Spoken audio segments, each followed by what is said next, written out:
purpose of our shir tonight is just to go over some of the halachas of the Seder. Sometimes we get so preoccupied with the halachas of getting rid of chametz that we forget that really there is a positive commandment of achilas matzah, and there is more than just the positive commandment of eating matzah, but there are actually 5 positive mitzvahs that we fulfill the night of the Seder, which is really something that we should try our best to stay focused on, despite all of the frenetic cleaning. And so those are the things I'd like to go over tonight, are the 5 mitzvahs of the Seder, and to make sure that we review them and to know what we're doing on the night of the Seder. This is based on primarily the Mishnah Berurah and the guides that Rabbi Shimon Eider of blessed memory put out, because he just put them out in a very, very nice format. And basically all I've done is I've condensed and I've tweaked it a little bit if there's certain issues that I wanted to accentuate. So let's talk about the mitzvahs of the Seder. This is the only night of Pesach where there's a positive commandment of actually eating matzah. There's no actual positive commandment of eating matzah during the rest of Pesach.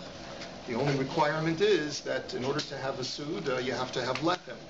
And so therefore there's a separate mitzvah of having lechem mishnah on the 2 su'udot that we have on the first 2 days of Yontif and the last 2 days of Yontif. Good reminder for all of us to turn off our cell phones.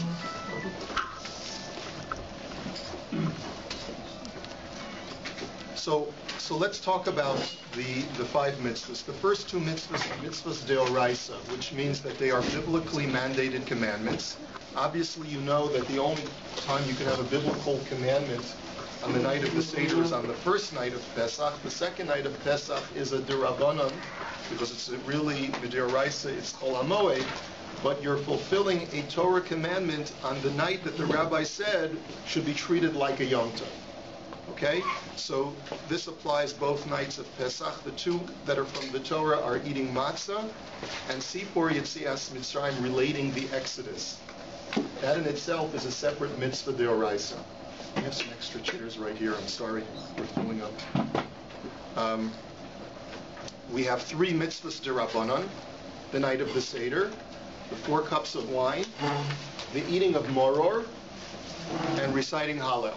And the reason why eating moror is only a derabanan bisman hazeh nowadays, even though the Torah says you shall eat moror, but the context of the Torah's commandment of eating moror is together with the Korban Pesach, is together with the Paschal sacrifice. And since today we don't have a Korban Pesach, we no longer have a biblical commandment to eat moror, it's only a rabbinic commandment to eat moror. Now that's going to have possible repercussions as far as the amount that we're supposed to eat, but just keep that in mind. These are the 5 mitzvahs. So let's talk first about the mitzvah of matzah. First of all, who's obligated to eat matzah the night of the Seder? Men, women, and children. And children are obligated to eat for educational sake. So as soon as a child is old enough to be able to eat matzah, that's when we should encourage our children to begin their career of matzah eating at the Seder. I always when I go to the preschool and I tell the kids Parsha stories, that when we go over the Haggadah together, I tell them, you know who the most important person at the Seder is? And they say, Eliyahu Hanavi, or Hashem, or the daddy. And I say, no, the most important person at the Seder is you, because without you, we can't even begin the Seder. We have to wait for you to ask us the 4 questions. And if you're not there, and if you're not awake and engaged, we can't have a real Seder. So therefore, I always tell the kids to take, the most important thing to do on Erev Pesach is to take a bath and to take a nap. So, and I make all the kids promise Blinetta they're going to take a nap. It usually doesn't work, but we try our best. Anyway, the mitzvah of matzah shmura is based on a machlokes it regards the interpretation of the verse Ushmartem et hamatzot, you shall guard or watch over the matzos. There are 2 ways of understanding the verse Ushmartem es hamatzos. Some say that it's misha'as lisha. Some say that it's from the time of kneading, that you have to watch over it to prevent it from chimutz, prevent it from leavening. And a minority opinion states that the guarding of the matzah, so watching over them, is from misha'as kitzur, from the time of harvest. And that's really what shmurat matzah means. It just means that the flour has had rabbinic supervision from the time of the harvest to make sure that it hasn't come in contact with water from the time that the wheat has been harvested. So this is a chumrah that we take upon ourselves when it comes to eating what's called matzah's mitzvah, which is the matzah that we have a mandate biblically to eat on the night of the Seder. There is no obligation to eat shmur matzah during any other time of Pesach other than the two Sedarim. However, some people are machmir upon themselves to only have shmur matzah the entire Pesach. That's a chumrah she'tava alehem baracha. Blessing should befall anyone who would like to be machmir on Pesach, but it's not an obligation. Okay? And there are two different kinds of shmur matzah that are readily available. One is hand matzah and one is machine shmur matzah. They're both equally kosher for the mitzvah of the matzah at the Seder. And there are advantages and disadvantages to each one. The disadvantage of machine shmur matzah is that there are some opinions who say that in order for the matzah to be made properly, l'shem matzah's mitzvah, that it has to be made for the purpose of with kavanah while you're manufacturing the matzah, for the sake of, just like when you manufacture any other tashmish shel mitzvah, any other kind of article of a mitzvah, has to be manufactured with kavanah.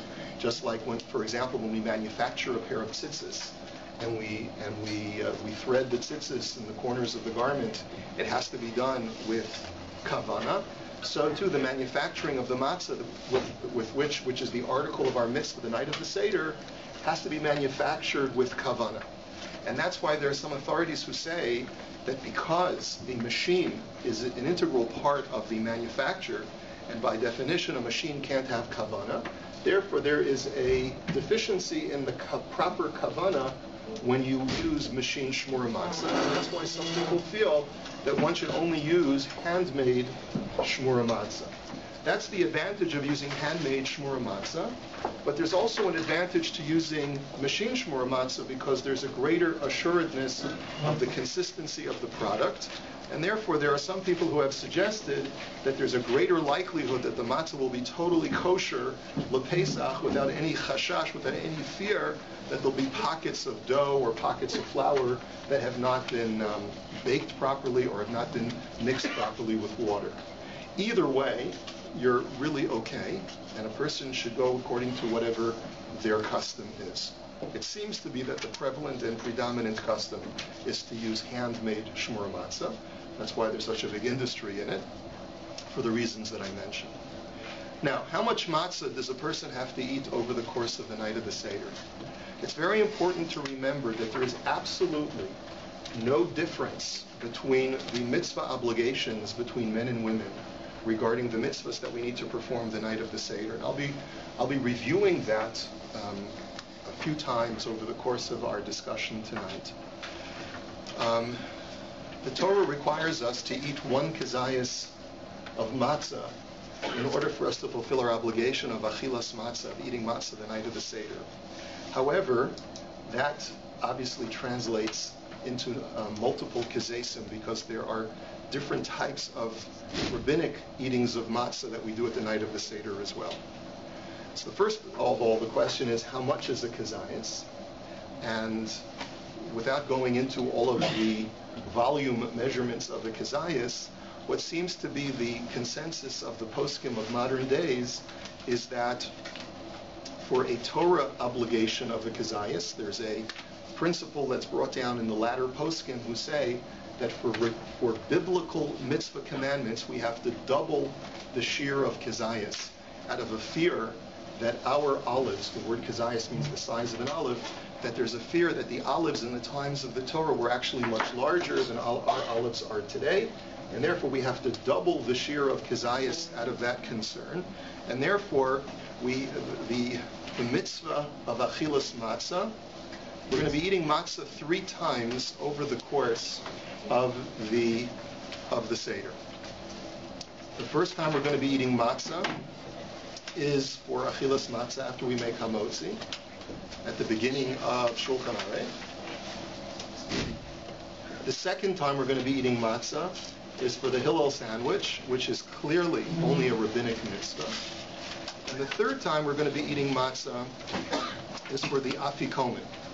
And there's a machlokes that among the poskim, there is an opinion that states that the eating of the afikomen, because it is a commemoration of the Korban Pesach, is actually also a mitzvah deoraisa in the absence of Korban Pesach. There is a surrogate mitzvah deoraisa of eating matzah as your afikomen.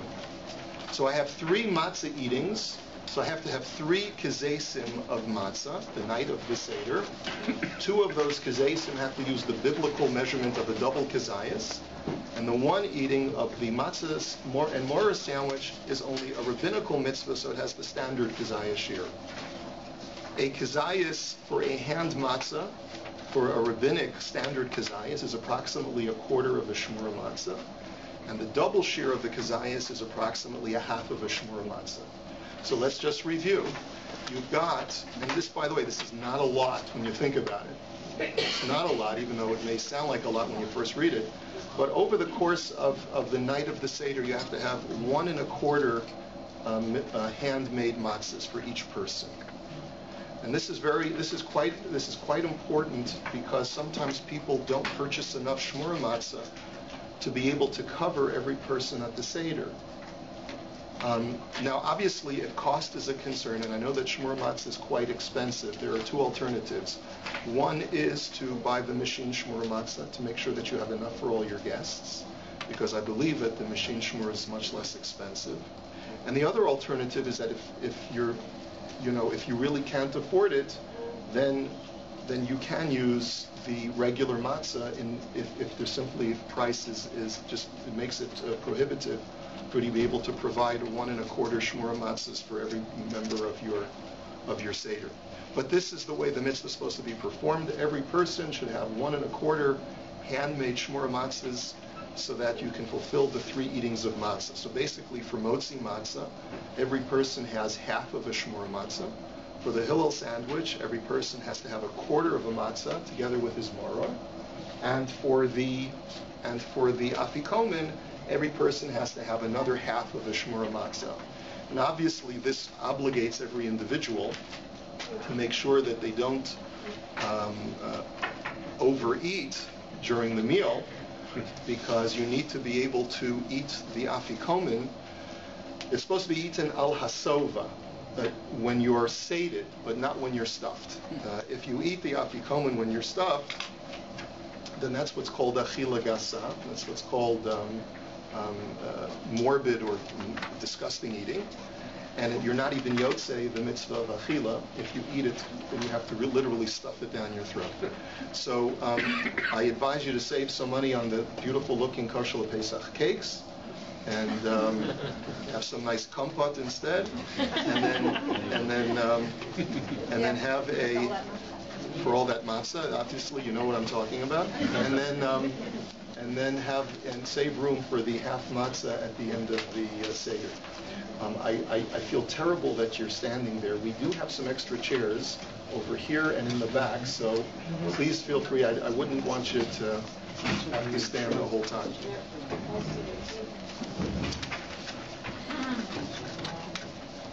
Now, there are some people that will be at your Seder, possibly that are elderly or infirm in some way and have difficulty consuming that amount of matzah. So there are a number of alternatives for a person who's a chola.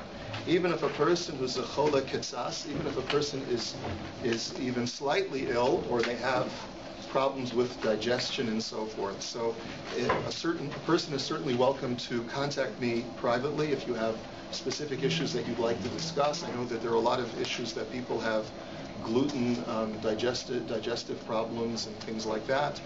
And certainly there are alternatives. But one of the ways to accommodate a person who cannot eat that much matzah is to reduce the deoraisa measurement to the derabbanan measurement, which means that in a situation where you simply cannot eat that much matzah, you can eat 3/4 instead of 1 1/4 by reducing the half matzah to a quarter matzah during the first and the third eating. But again, you don't want to rely on that if you don't have to. Also, it's even though it's preferable not to soak the matzah in water before you eat it for these particular mitzvahs, because you want to be able to taste the actual matzah in its original form. Nevertheless, the Gemara states quite unequivocally that bola matzah, if you swallow matzah without actually tasting it, you're still yotzei the mitzvah. And therefore, if a person could only eat the matzah by first soaking it because they have problems chewing, that's also an alternative of being able to get the matzah down. How long do you have to eat each kazayas of matzah? So it should be eaten preferably within 2 minutes. Each kazayas. In other words, your first half of the shmura matzah. So in my home, because while we're reclining and we're leaning back with our elbow on the table, we'll talk about reclining shortly. And I've got my nice, beautiful kittel. And usually by the end of the Seder, it's a big mess, right? Because we're eating and reclining, and we want to be able to finish each achilas matzah in 2 minutes or less. And so obviously you're going to be eating, not like a meshuganer, but at the same time eating it rapidly so that you can fulfill all of these halachic requirements. Optimally within 2 minutes, but if that's too difficult, you have within up to 9 minutes to eat a kazayas. And that's what's called achila bichdei achilas pras, which is the measurement that the Gemara gives for how much the amount of time that you have to eat a kazayas for it to be counted as one contiguous eating. If you have any questions about this particular mitzvah of achilas matzah, we'll take questions at the end. That concludes our discussion of achilas matzah, and now we'll go on to mitzvah number 2 for the night of the Seder, which is the mitzvah of relating the Exodus. And who is obligated? Once again, men, women, and children. And again, even though the children have asked the question, there's a mitzvah of chinuch, of educating them to participate in the answering of the questions as well. And they should therefore be part of the reciting of the Haggadah. Now I want to just pause here for just a few moments to talk to you about the importance of making the Haggadah exciting and interesting. First of all, you notice in the outline that you have in front of you, next to the word women, I say remain at the table. This is not a time for meal preparation. And I've noticed over the years that sometimes women think that while the men are doing the Haggadah, we can go into the kitchen and check on the soup and check on the food and everything else. That's actually a mistake, because the mitzvah of Magid, of Sipur Yetzias Mitzrayim, is equal between men and women. There is no differentiation in halacha in the mitzvah of Magid between men and women. So really this is a time when you're supposed to be at the table. And don't worry about the soup, it's fine. I promise you it'll be fine. So let someone else will worry, Hashem will worry about the soup.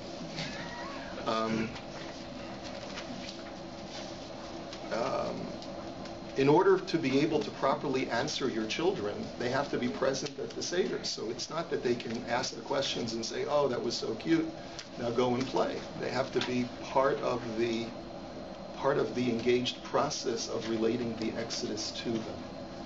And as a result, it's really our mandate as parents or grandparents to make sure that we're engaging our children and grandchildren at the Pesach Seder if we are so blessed to be able to have family at the Seder. And the way that we do that is with many, many different kinds of devices that will draw our children in. We live in a technological age where our children are overstimulated with all different kinds of images and colorful kinds of illustrations. And so we obviously can't do a light show at the Seder, but what we should try to do is do our best to make sure that our children are excited and are having a fun time, which is the reason why the Rambam writes that a person should be machalek, a person should distribute to his children at the night of the Seder nuts and candies to his children to keep them on their toes. My wife is not so crazy about this because sometimes it makes a mess, but we have chocolate chips at my plate, and I throw them at the kids at different times. And marshmallows we use also because marshmallows represents the plague of hail. So when we reenact the plagues, we do a lot of different kinds of things that reenact the plagues, and that's a very important thing to do. It's not just a game. You're really fulfilling a tremendously important mitzvah if you can get your children to have a good time and to enjoy themselves at the Seder. And remember, you're investing in a legacy for your children for a future of a love of Torah and Judaism if you really invest in this night. So it takes forethought, it takes preparation, but it's worthwhile. It's a tremendous investment. What you're going to do over the course of an hour or 2 hours at the Seder could affect the future of your children for years to come. Okay, now one must understand what he or she is reading in order to be able to fulfill the mitzvah of Sipur Yetzias Mitzrayim. The mitzvah is to relate the Exodus, not to daven the Exodus. Those of you who have come to my shiurim on tefillah know that I've tried to describe the whole principle of prayer as a dual modality kind of exercise. One is a communication with God, and the other one is a type of incantational exercise of summoning certain spiritual energies in order to be able to acquire a desired effect in the world. So if we look at prayer as having that dual modality, so then one could argue that even if I don't have kavanah when I'm davening Shemona Esrei, then at least I've fulfilled the sort of incantational value of prayer. But there is no incantational value of Sipur Yetzias Mitzrayim. If you don't know what you're saying and the listener doesn't know what you're saying, then you have not done anything. You haven't fulfilled the mitzvah. There's no concept of davening the Haggadah. If you don't know what the words mean in Hebrew, then you should say them in English. And I make a point of when we go around when we have people who are not observant or not well versed in Hebrew, I make a point of reading my portion of the Haggadah in English so that people know that there's nothing wrong with reciting the Haggadah in English. I have the other people who like to read it in Hebrew so that they can, because they feel that that's a more desirable way of reciting the Haggadah. But I make a point of saying it in English so that people should feel that that's perfectly fine. If the rabbi can do it, then I can do it too. And it's a lot of people have the minhag of going around the table so that people can read it. Everyone can read a different paragraph of the Haggadah. While that's going on, it's preferred that you should be saying the words of the Haggadah in an undertone if you're going to go around the table where everyone reads a paragraph out loud. So that way you're saying every word of the Haggadah, and at the same time you're allowing everyone to take a leadership role and have a sense of sort of a participatory role in the relating of the Haggadah. So one of the things that I think is also very important when we talk about the mitzvah of Sipur Yetzias Mitzrayim, you got to know your audience. And there's sometimes a tension at the Seder because you have different kinds of clientele at your Seder. Sometimes you have your children who've just come back from yeshiva or seminary, and they would like to share very sophisticated and complex divrei Torah, sometimes even pilpulistic divrei Torah at the Seder, because that's the way they've been taught, that this is the way one is supposed to indulge in the mitzvah of Sipur Yetzias Mitzrayim. And then you have other people, Uncle Harry, who for him being out until 10:30 is like a tremendous sacrifice for him because he and his non-Jewish wife have to go to work the next day. So, for them, hearing the divrei Torah of your son who just came back from yeshiva is a big drag, So what are you supposed to do? Let me just offer you the following concept. You know that we recite in the Haggadah that there were these 5 rabbis who were reclining in Bnei Brak. You know the story about the 5 rabbis who were reclining in Bnei Brak? We say it in the Haggadah. Maisa Berebi, Tarfon, Verb Elazar ben Azariah, and I remember all the names of the rabbis. And they were engaged in the mitzvah of Sipur Yetzias Mitzrayim Kol Halayla. The entire night they were talking about having some kind of very in-depth discussion, and they were so engrossed in this discussion to the point where their students came to them and said, Rabboseinu Hagiyah Zman Kriya Shema Shel Shachris. And they said, our masters, our teachers, it's time to recite the Shema. Morning has come. And so I brought down an amazing question which never occurred to me before. why weren't the students participating in the Seder? Like, isn't that a little bit selfish to have all of these brilliant rabbis? If you were a student in Bnei Brak, the rabbis are going to close the door behind all the students and just engage in their own Seder. Why couldn't they be part of it? Why did they have to come in at the end? And the Mujitz Rebbe in the Mujitz Haggadah says a beautiful teretz. He says that there are different types of magid that have to take place over the course of the evening. And you have to know your audience. There's a time to discuss very esoteric, in-depth ideas of the Haggadah, but there are also times to be a little bit more superficial, to be able to just get across the point of the story, which is, we were enslaved, HaKadosh Baruch Hu came, and without Hashem we would still be enslaved in Egypt today, and because Hashem took us out of Egypt, we are His chosen people. That's the basic story that we've got to get across, and that's not a very complex idea, and that doesn't require a lot of complex divrei Torah. There simply were certain levels of sophistication among the people that were reclining in Bnei Brak. The first part of the Seder, the students were part of it.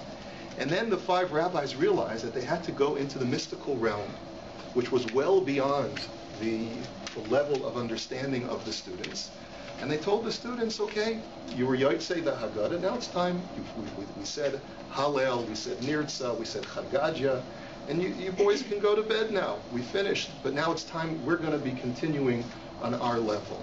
And so it's very important to make sure that while not discouraging our children from sharing their beautiful divrei Torah with us, know that perhaps maybe suggest to them, well, at the first part of the Seder, when Uncle Harry's here, we'll run through it a little bit more quickly, and then when Uncle Harry leaves, because he's got to go to work tomorrow, we'll discuss the more in-depth esoteric ideas. Okay, let's go on to the mitzvah of Arba Kosos, which is the first of the 3 mitzvos de Rabbanan, the rabbinically mandated commandments of the Seder. As you know, wine is the drink of free people. The 4 cups of wine correspond, at least according to one opinion in the Midrash, to the 4 terms of redemption. We are all aware of this. Each kos represents a different stage of redemption, and there are many meforshim who map out how each kos at each stage of the Haggadah represents a different stage of redemption. Who is required to drink these Arba Kosos? Men, women, and children. We all have the same level of obligation. Now, let's talk about how much you're supposed to drink. A person should drink the majority of a revius, and preferably for each kos, the whole revius if you can stomach it. And let's talk about how much a revius is. A revius varies among the halachic authorities between 3.3 ounces. That's according to Rav Moshe Feinstein. And the Chazon Ish says 5.07. There are different opinions in between those, but you should at least have, preferably 3.3 ounces of liquid of wine that you drink for each kos. There are some authorities that say that if your kos holds more than 3.3 ounces, which is usually the case, it's like a little tiny Dixie cup is 3.3 ounces. You should still, optimally, it's preferred to empty your entire kos at each drinking. So choose your becher wisely. If you don't want to be under the table, don't choose the Mama Zetzer becher. Okay. So obviously the wine goblet the becher has to be able to hold at least it has to be at least 3.3 ounces. They say that the Chafetz Chaim's becher was quite small, but it should at least hold 3.3 ounces. Now, if the goblet holds more than what revius, then preferably you should drink the majority of that goblet, and some hold you should drink the entire goblet, but at least drink the majority of 1 revius is the minimal amount. For the last cup, for the last of the Arba Kosos, the entire cup must be drunk so that you can make a bracha, a achrona of al hagefen, and you should not leave over any wine in your kos because that's going to be discarded. It's not appropriate to discard the wine of mitzvah. Now, how do we drink each cup? Once again, you have to be reclining, and we'll talk about reclining in a moment. It should be preferably in 2 swallows. The Gemara says that downing it all, chug-a-lugging it all at one time is what a gargaron, is what a glutton does. You don't want to drink it too fast, so drink it in 2 gulps instead of 1. But also at the same time, it should not be done. It should not be sipped slowly. It should be drunk within, preferably within 2 minutes, and at least within 9 minutes. Now, what kind of beverage must one use for the arbakosos? Wine is best. An alcoholic beverage, which is really what Chazal had in mind, is best. Red wine is better than white wine, based upon a pasuk that wine is described in its highest quality as being red. But if you find a white wine that you really, really are very, very fond of, and it's of a higher quality than any red wine that's available, then you may use the white wine. And a person should, the poskim say that you should push yourself to drink wine over grape juice, even if you don't particularly care for wine. There are, especially today, there are plenty of low alcohol wines, which are maybe like 5% alcohol, and they're very easy. They're very easy on the stomach, and they're very easy on the palate. And so we certainly recommend that whenever possible, even if you have a low alcohol tolerance, you drink the low alcohol wine instead of drinking grape juice. If, however, you'll get sick from wine, so then you should dilute your wine with grape juice, or if that won't work, then dilute it with water. If that won't work, then just have straight grape juice. If that won't work because you have some kind of, if you're a diabetic or something like that, you can dilute your grape juice with water. And if you really have no tolerance for a grape product or for sugar, then you could use what's known as chamar medina. You should probably speak to me before you make that decision. But tea, coffee, and according to some, Coca-Cola can be used in a Diet Coke in a situation where you can't, where you don't have the tolerance for sugar. If you are diluting with water, you have to make sure, if you're diluting your wine with water, you can dilute it quite significantly as long as you have 1 part wine, of real wine. In other words, the wine that's not mixed with sugar, but the real wine. As long as it's 1/6 wine and 1 part wine and 5 parts water, then it's considered to be bori pri hagefen.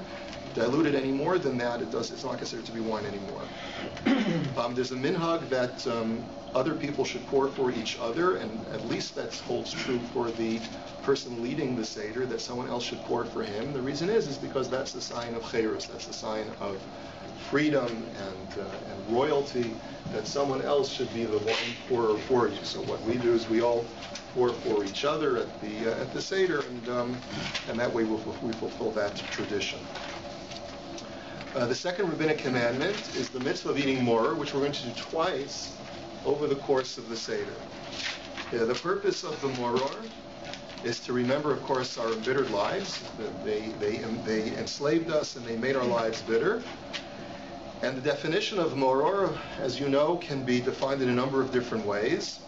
Horseradish is the most preferred because it has a number of different qualities which identify it as moror, and this is the horseradish root, the raw horseradish root. One cannot use a horseradish that has been pickled or jarred in any way, and the poskim write that a person should grate the moror as close to yontif as possible and then cover it and refrigerate it so that it doesn't lose its pungency. The lettuce that a person uses can be either romaine or iceberg. There's really no advantage of one over the other, although the minhag has become for so many of us to use romaine lettuce. The only problem is of course, the inspection issue, which is why we recommend only purchasing romaine that has been supervised. And usually they sell their hearts, the romaine hearts. I haven't yet checked into the availability and which stores there is available what, but if someone wants to shout out where you can get these, I imagine Sobeys will carry it. And Kosher City will be carrying it as well. It's worth, believe me, it's worth spending the extra few dollars on the supervised romaine lettuce, because it saves you the problem of having to carefully check each leaf, which is extremely labor intensive. And if you're not sure exactly how to check, you really should consult with myself or another rabbi to find out how to check the leaves for bugs. But that's why it's really better for you to buy the pre-checked. It's not really pre-checked. It's lettuce that has already a chazakah, there's already the crop of that particular lettuce has been checked. They haven't checked every head of lettuce, but they've done sample checks of the different heads within that field and determined that that field is relatively insect-free.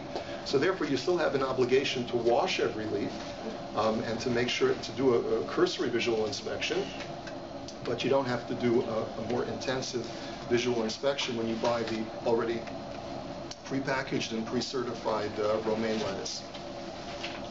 It can be grated or chopped, but it cannot be cooked or pickled, as I mentioned. And who is obligated to eat it? Men, women, and children. And here's an interesting contrast between the matzah and the moror.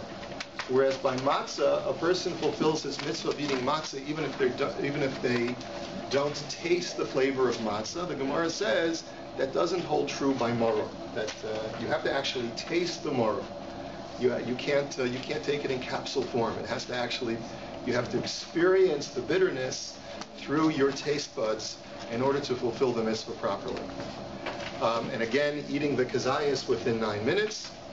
And when we talk about a kazayas, we spoke about a kazayas of matzah. How much is a kazayas of moror?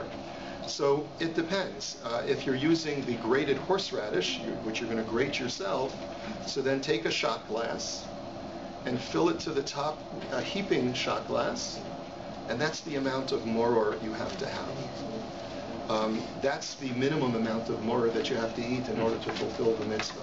And that's true both for the eating of moror by itself and the eating of moror in the korech sandwich, in the hillel sandwich that we have together with matzah. If you're going to use lettuce leaves, so then you have to be able to have enough lettuce to cover an 8.5 by 11, just a standard page of a piece of paper. Right, they say 8 by 10, but just take a standard piece of white paper and just put your leaves over it. And if that's how much you need to eat in order to fulfill the mitzvah of moror for both times, if you're just going to use the stalks, meaning you're going to discard the leaves, which is what some people do, then they measure, because the stalks are much more bulky, then you just have to cover like an index card, a 3 by 5 index card size for the stalks. What we do in our household, for practical reasons, because very few people can actually eat a shot glass of raw grated horseradish. I mean, if you can, God bless you. Knock yourself out. But if you have difficulty doing that, so we generally use the lettuce for the mitzvah of matzah, and we use the horseradish for korech. And for the mitzvah of moror. For the mitzvah of korech. For korech, where there's the hillel sandwich, and you have to put in moror and sandwich it between the two pieces of matzah. So you're going to take your quarter shmura matzah, and then take your shot glass of grated horseradish root. That's when we use the horseradish. So we have two different kinds of moror at our table, and I've seen that seems to be a fairly common minhag among a lot of families. Endives are also acceptable for moror. Okay. Dipping the moror in charoses should be done. You're only obligated to dip the moror when you're eating it by itself into the charoses. There are some people who have a minhag who did to dip the korech sandwich in charoses as well. A person should conduct himself according to what his family minhag is. But when you do dip the moror into charoses, you're supposed to shake it off. In other words, the purpose of the charoses is not to give a sweet flavor to the moror. That would defeat the purpose, as I'm sure you can imagine. It's really to sort of take the bite, take the sting off of the moror. So therefore, you dip it in, shake it off. You've got a little bit of residual sweetness, and that's really a very good metaphor for what life is all about. Okay, let me spend a moment or two on the mitzvah of reclining at the Seder. The mitzvah of reclining is something that people don't do anymore, and this is acknowledged by the poskim. We recline because the rabbis, when they instituted the mitzvah of the Seder, they wanted us to conduct ourselves like free men. And since a free man reclines when he's eating on the couch, because that was the method of eating in medieval times, so that's what the rabbis wanted us to do at the Seder as well. People used to recline on couches. They would be eating with their right hand and leaning with their elbows on their side, really almost in a completely supine position. And therefore, that was the mandate. A lot of people don't really understand what it means to recline if you're sitting at a dining room table, especially if you're eating at a dining room table with a chair that has no arms. If you're just sitting at, you're a guest at a very, really large Seder table, and you're sitting in a folding chair, how are you supposed to recline? It's not something that lends itself to a sense of liberty and emancipation. If you've got to go like this, and it's actually quite very uncomfortable. So let me just clarify that what you should do. Can I borrow this chair for just a second? If this is my dining room table, and my chair is over here, turn your chair to a 45-degree angle, so that when you're sitting down, you can put your elbow on the table. That's the way you're supposed to recline. Your elbow should be on the table. I know your mother told you not to put your elbows on the table, but for the Seder, it's fine. You have permission. But that's the way you should recline. Is you tilt your chair and lean your body on the table. Just to recline in midair is really not, you're not really accomplishing anything, in my opinion. Now, of course, if you can get a pillow or a cushion to beautify the mitzvah of reclining, that's certainly honorable and desirable, and certainly a lot of people have a mitzvah that the head of the household has a pillow or a special chair, like a recliner. Some people even bring to the dining room table. Do women recline? So let's understand what the history of this is. The Shulchan Aruch says that only important women should recline. Only important women should recline. And so the Shulchan Aruch concludes that since all women today are important, then they should recline. I'm not sure. All our women today are important, and therefore all women should recline, but based upon the opinion of the Rabbi, one of the Rishonim, who says that since it is no longer a norm of eating to recline in the first place, women who have this quasi-obligation to start off with may find an exemption and do not have to recline based upon the principle that we no longer recline in the first place. So men should recline as a commemoration of the cultural norms of the times of the Talmud. Women do not have an obligation to recline. Is a woman allowed to recline? Sure, if you want to recline, no one's stopping you. So my suggestion is that make sure that you understand, if someone tells you, oh, women don't recline, there's no isser for a woman to recline. It's just that there's no chiyuv, there's no obligation for a woman to recline. If you like to recline, you want to be able to show your cherus, your freedom, especially after a long day on your feet, and you want to recline and I think it would be a beautiful minhag for your children to get a beautiful sofa chair, both for the father and for the mother, to show a sense of kibbud av v'em and how much we exalt the matriarch of the home. That's a beautiful thing. So I just want to make sure that you know that there's no prohibition for women to recline. Okay? If a person is in avelus, then they should minimize their reclining. They should still recline, but it's brought down. They recline in a simple fashion. Now, don't forget to recline. Because the reason is because there are some poskim who say that if you forget to recline at certain stages of the Seder, which require you to recline while you're eating the matzah, and while you're eating the moror, you have to go back and do the mitzvah again. And you're eating so much matzah and drinking so much wine already, you don't want to have to do it again because you forgot to recline. So if a person forgot to recline while drinking the first cup, then don't drink another. And this is based upon different issues having to do with interruption and so forth, but for the second cup, if you forgot to recline, then you should drink another. You should drink another cup while reclining. If you forgot to recline while drinking the third cup, then don't drink another cup. If you forgot to recline when you drank the fourth cup, don't drink another cup. And the reason is because you don't want it to look like bal tosef. You don't want it to look like you're adding on to the number of kosas.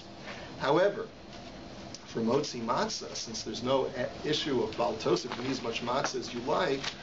So then, if you forgot to recline when you were eating your first half shmura matzah, and you ate your full half shmura matzah in 2 minutes, you did the mitzvah great, fantastic. And for the men, now we're speaking about if the man forgot to recline, and you got to eat another half of matzah. So don't forget. If you forgot to recline for the Hillel sandwich, then you don't have to eat another one, because it's a zeichel mikdash kehillel. It's of the rabbinic level. And for the afikomen, if you forgot to recline, then as long as it's before birkas hamazon, you should eat another kazayas. Try your best. If you already benched, then you should not eat again. Okay. And let's just, as far as to conclude with a few points about the Seder. Everyone should have your own Kiddush cup. As far as the reciting of Kiddush, let me make sure that we understand that either one person should make Kiddush for everyone, or everyone should make Kiddush. To have only the men making Kiddush and the women remaining silent is problematic. The reason why it's problematic is because in the poskim we say, Shrei Kali lo mishtamoy. The two voices that are simultaneously reciting a prayer, there's difficulty in discerning any one particular voice, and there's a problem therefore of being yotze from Kiddush that is being recited by multiple voices. So either one person should make Kiddush for everyone at the table, or everyone at the table should make Kiddush together. That's including men, women, and children. And that's what we do at my home. We have every single person at the table is holding their kos, holding their Kiddush cup, and we're all reciting Kiddush together. We all sing it together. So that's those are your two options. Okay. It is an obligation to wait until Seis HaKochavim before you recite Kiddush, because our sages teach us that since it says Ba'erev tochlu matzos, you have to wait until nightfall before you can fulfill the mitzvah of matzah. And because the wine was instituted to be drunk at a time when you can eat the matzah, you cannot make Kiddush before nightfall. Nightfall is a little bit late, especially with daylight savings. It probably comes out a little bit before 9 o'clock. But as soon as nightfall hits, we encourage you to make Kiddush as soon as possible, because there's another compelling issue to do it as early as you can, because of the fact that you don't want the children to fall asleep. So as a result, my tradition has always been that when I lead services in shul, we try to get the men out of shul as quickly as we can, so that by the time they get home, it'll be time to make Kiddush. We don't want the men to get home too late after Tzeis HaKochavim, because it defeats the purpose of being able to engage your children in the mitzvah of Sifur Yetzias Mitzrayim. So there is no obligation to daven Ma'ariv after Tzeis. There's only an obligation to begin the Seder after Tzeis HaKochavim. And as a result, we'll just be having a very short interruption between Mincha and Ma'ariv, the first two nights of the Seder. And we'll daven Ma'ariv very soon after Mincha. We'll then say Hallel in shul. And then hopefully by the time the men walk home, you should try to not schmooze after Ma'ariv. Get home as quickly as you can, so that you can start the Seder as quickly as possible after nightfall. I'm trying to remember what time nightfall is. I'll look it up on my Siddur app. If anyone wants to beat me to it on their Siddur app, you can tell me. Nightfall next week will be 8:35 p.m. So we'll try to get you home as quickly as we can at a shul, so that you can make Kiddush at 8:35. Now, what's also important is that applies to the first night. Second night, you have another issue, which is you're not really supposed to do any preparation for the meal of the second day until the second day arrives. You're not supposed to really use the first day, especially this year when it's Shabbos. You can't do any food preparation or even setting the table until Shabbos is over. So therefore, clearly you're going to need at least a half an hour before you can actually begin the Seder, because you need to set the table, you need to put all the food up and to start to warm it and things like that. With all of that understood, nevertheless, you should try to do your best to expedite the process as quickly as possible. And hopefully, you'll put up the soup or whatever it is at the very beginning, but you should obviously make Kiddush and Havdalah within Kiddush, right, before you do any of the food preparation. And then maybe it would be a good appropriate thing to pause after you make kiddush to allow the food to be put into the oven, and then everyone should come back to the table, and you'll spend a few extra minutes with the mitzvah of magid and tell over a few more divrei Torah until the food gets warmed up. For the first cup of wine, when you make kiddush, you should intend to fulfill two mitzvahs: the mitzvah of kiddush hayom, and also the mitzvah of the first cup of the 4 cups. When you recite the blessing on karpas, which is really only a minhag, but we make a baracha of borei peri ha'adama, you should have in mind that your borei peri ha'adama is going to cover the moror that you're going to be eating shortly later on after magid is over. And even though you're going to be eating the moror after you make hamotzi, but since the moror is supposed to be eaten specifically separate from the matzah, some poskim say that your hamotzi does not cover the eating of the moror, and therefore you have to have in mind when you make your borei peri ha'adama, you're covering the moror that's later on in the meal. You should eat less than a kazayas of karpas, because if you eat a kazayas of karpas, which is an olive size of karpas, which is like a nice big piece of celery or potato, or a couple of pieces of celery, then you enter into a question whether you have to make a bracha achrona. Also, it's important to note that the reason why we wash before we eat karpas is because we're about to dip something with our fingers into a liquid. And according to many poskim, you have to wash before you dip a vegetable in water. And that's the reason for washing. It's obviously also that the children should ask, but it's rooted in this halacha. So therefore eating, I know we're all very refined, so some people like to take with their fork and take the potato and dip it in the salt water. That actually is not the correct protocol. The correct protocol is to take it with, you can take it with a fork from the serving plate, but once you put it on your own plate, then you should pick it up with your fingers, dip it in the salt water, and then make your wash, and then dip it in the salt water, then make your borei peri ha'adama.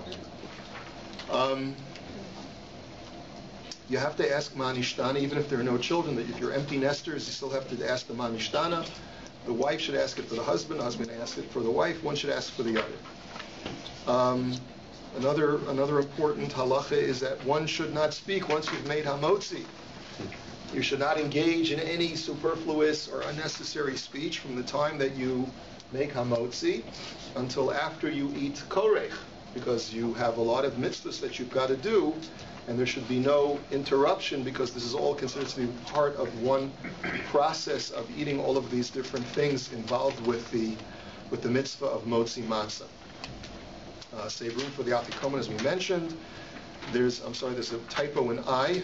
There's a minhag not to eat roasted meat, not mean. At the Seder, there's a minhag not to eat roasted meat. Everything that you serve should have a gravy to it. It should be like, with in a liquid base.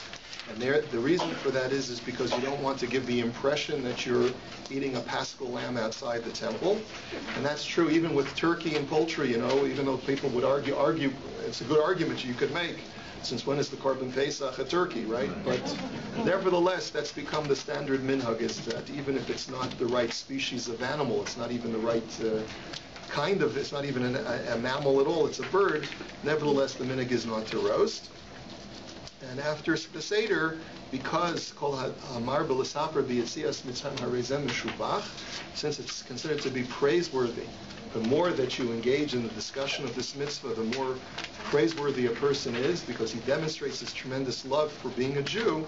You should try to continue discussing the Seder until you're overtaken by sleep, which, if you use wine as I've suggested, you will be overtaken by sleep, hopefully after the 4th cup. Hopefully by Chag Gadya. Again, try to make sure that your children will be awake, at least by the afikomen. That's the reason why we create all of this anticipation of having them steal the afikomen, or take the afikomen, hide the afikomen, etc. I'll take questions now from the floor. Yes? You start off by telling us that there are 5 mitzvot, the last one being the reciting Hallel. Yeah. But when you go through the listing, the way you treated the Hafzeh is as though it is a mitzvah, up to the point where if you don't do it, you've got to repeat. So Right. It's not a mitzvah in and of itself. It is a method of fulfilling the mitzvot of eating at the Seder. It's the method by which you fulfill the mitzvot by demonstrating your freedom. So therefore, the rabbis say, some poskim say that it is such an integral part of the mitzvah of drinking the wine and of eating the matzah that if you didn't recline, you have to go back and eat it. You have to do it again whenever possible. Yes? Go ahead, Susan. About the matzah at the Seder, first of all, like, what is 18 minutes shmura matzah, and also when you have to eat the afikomen, must you eat it without anything together with it? Like, it's dry matzah. I know you can't do that for motzi matzah, but for afikomen too, you have to eat on its own. Eat it on its own. Yeah. The only thing that you should drink after the only thing you're allowed to put in your mouth after the afikomen is water or black tea or black coffee. Yeah. 18 minutes, is that considered shmura? No, 18-minute matzah is different from shmura matzah. 18-minute matzah is a chumrah whereby they clean the machinery every 18 minutes. But they use regular non-shmura flour for 18-minute matzah. It's a very worthwhile chumrah. I mean, it's a praiseworthy chumrah, but it's not shmura matzah. 18-minute matzah. Yeah? Yes? Is there any practical way to measure if you're going to use iceberg lettuce that's already been in a bag, like shredded or something? Is there any way to measure it? Yeah, to take a piece of paper and spread out the separate shreds and just put it on a piece, Iceberg lettuce? Iceberg lettuce is fine, yeah. Iceberg lettuce is perfectly fine for maror, yes. Yeah. Ed? I just have 2 questions. At our Seder table, some people like to use, we use different things. Different people use different things for karpas. So some people might use romaine lettuce for karpas, and other people might use romaine lettuce for maror. Is there a problem using the same thing for both maror and karpas? It's a good question. It would seem to me that's a little bit of a contradiction at the same Seder table to use karpas, which is maror, for other people. It would seem to me it's a bit of I think that you should strive to choose a different vegetable for karpas other than romaine lettuce. Okay. And can I just ask you one other question? You mentioned about red and white wine, that it's a quality issue. There's no issue with the color of it, that it should be red because of blood? It should be red because, not because of blood. No, just make sure we know that Jews do not drink blood. That's what they say about us, huh? Right? But there is a pasuk that the Gemara brings, Altera Yayin Kiyis Adam, that wine is described as being of its best quality when it is red. That's at least the way biblically it's portrayed. So therefore, white wine is portrayed as being not as good in quality as red wine, and that's why it's preferred. Now, Kabbalistically, it's also brought down that there's a certain mystical benefit to red wine as well. So whenever feasible, and you can get the same quality of red and white, you should strive for red. Yes? Is there an issue with things that are on the Seder plate not eating them on Erev Pesach? Like if you use potatoes for karpas, you should not eat potatoes Erev Pesach? No, there's no such restriction. You can have charosis Erev Pesach. You can have potatoes Erev Pesach. The only thing you can't have Erev Pesach is matzah. Yeah, and also maror. You should not eat Erev Pesach as well. Yes. I just want to be clear on something you said that I didn't know. Are you allowed to have roast then at the Seder if there's a gravy on it? Is that what you're saying? Yeah, yes, like a pot roast is fine. Yeah, a pot roast is fine. Why didn't I know this like 35 years ago? No. Now, Linda, don't get me wrong. There are strong family minhagim that. I'm very happy to change my mind. No. I'm not suggesting that if you have a family minhag, your family minhag is very important. I don't mean to minimize it at all. I'll give you an example. There are some people who don't eat fresh garlic on Pesach. Now we know that there's no basis for that in halacha, but there are very strong family and communal minhagim. We know historically there were certain communities that did not eat garlic, and there are different theories as to why they didn't have fresh garlic. We very strongly recommend that you adhere to to your family minhag, even if halacha would permit you to do otherwise. We definitely advocate that you adhere to your family minhag. Yes, sir. I actually have the same question with regards to kitni as before with kabrach. Exact same question with regards to the pots, the pans, the plates. If somebody eats kitni, don't eat that. Yeah, so again, we have a lot of, Baruch Hashem, we have a lot of families in this community where the one set of in-laws are Sephardic and one set of in-laws are Ashkenaz. Right? So halachically, you can eat off of someone's kalim if they cook kidneys in the pot. But there are many people who are makbid not to. The halacha doesn't permit it though.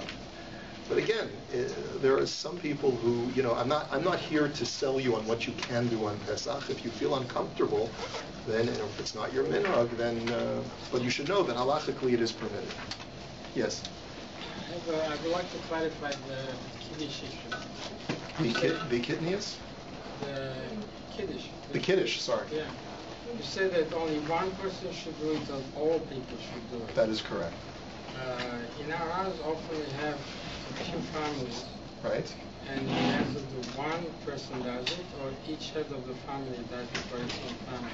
Well, then you should do it separately. In other words, you should wait. Then everyone should do the kiddush solo. Yes, so. That's fine. That's fine. If you want to wait for everyone to do solo, that's also okay. Just as long as you understand that you should not do the kiddush simultaneously, just the heads of the household. Okay? Good. Let me just get Rabbi Goldschmidt. What direction do you recommend the lefty lean for the Seder? So it's brought down that even if you're lefty, you lean on your left side. It makes eating a lot more difficult. But it's a question of Shema Yakdim Kana Leveshet. The poskim say that there is an anatomical danger of reclining on your right side, even though it's not clear. We don't really understand what Chazal had in mind, because anatomically that doesn't seem to be our understanding of the way that the epiglottis operates. Nevertheless, we abide by the rabbi's wisdom as far as how to recline. No, Okay? Yes. One person makes kiddush for the entire family. Does he have to give someone from his cup to everybody, the way we do all year round? No, it's not, because everyone will have their own kos, so the words of his kiddush can be conjoined with my thoughts over my own kos, and everyone can drink their own kos. Okay? Yes? How big is the keziah for the karpas? What is the measurement? Is it an olive there? Is it a double olive? Like I said, it should be less than a regular olive. Here it's called an olive because keziah for matzah is not an olive. Right. So you should eat less than an ounce of potato, less than an ounce of celery in volume. Okay. Yes. You mentioned Uncle Harry's non-Jewish wife. Yes. If you have a non-Jewish business, that's the topic of our Shabbos HaGadol Drasha. We're talk about having. I'm glad you raised that issue. We're going to talk about having non-Jews at the Seder, what the problems are, and how, and if there is a way to maneuver around it. But the short and long of it is that you can invite Uncle Harry and his wife. And by the way, there's a benefit for Uncle Harry to come with his non-Jewish wife, because at least you don't have to worry about him driving. You know that at least she'll be able to drive. It's strange when you think about it that way, but we'll discuss this in depth in Mitzvah Shem Shabbos afternoon. Yes.